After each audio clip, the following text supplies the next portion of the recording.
Grand Calumet River, I don't know if you know this, was found to be the most polluted river in North America. That was no compliment to the people who lived there. In 1969, Congress passed the world's first law that gave power to the federal government to clean up the environment. The United States and Canada, which is also on the Great Lakes, got together to try to clean up the environment. The International Joint Commission, IJC, made a list of 14 things that we like to use water for. All along the Great Lakes, people were supposed to look at the body of water near you, and with us, it was the Grand Calumet River, and see how many of those 14 things are impaired. The Grand Calumet River was the only river in North America that failed all 14 tests. Nothing could live in the river. There were no fish in the river. There were no invertebrates in the river. The microscopic animals that the invertebrates eat before they're eaten by the fish. There's nothing alive in that river. The river was dead. We are here at the Little Calumet River, a section of the Calumet River system.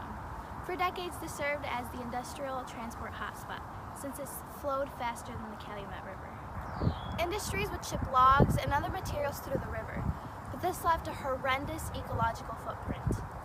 Chemicals, oils, carcinogens, and heavy metals from industrial use ended up in the river, turning it into a dumping ground and destroying the natural ecosystems. The Calumet River system is made up of 4 different areas. It has the Grand Calumet, the Little Calumet, the Calumet River, and the Calsag. This river system was once prosperous with thriving ecosystems and lush wildlife.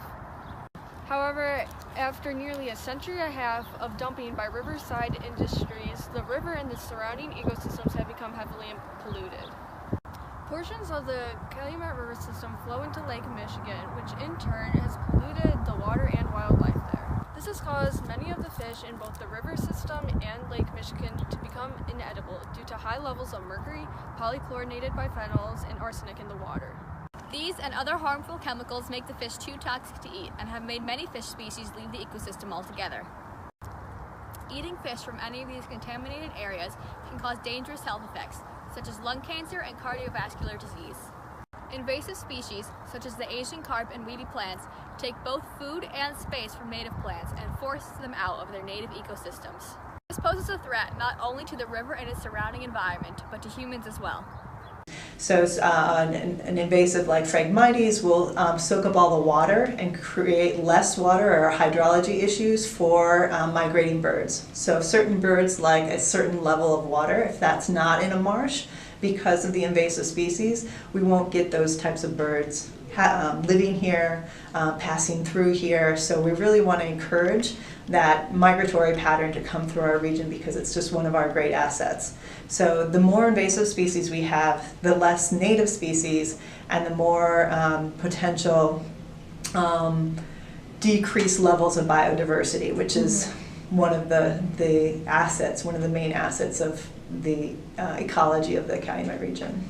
So is there a way that introducing native species back into the area could help the overall pollution of the Calumet River?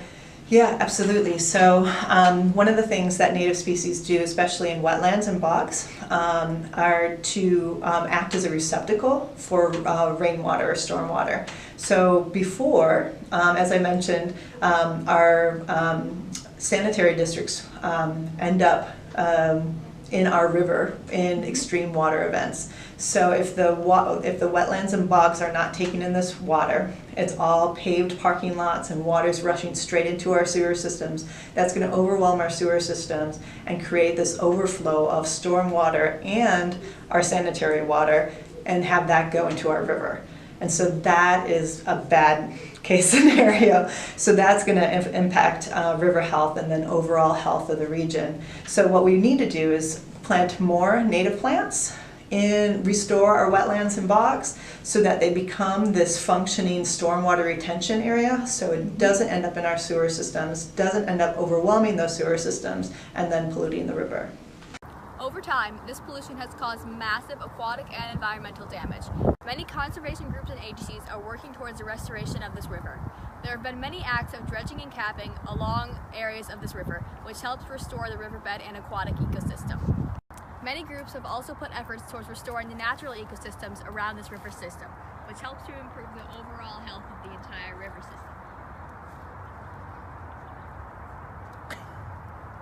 system.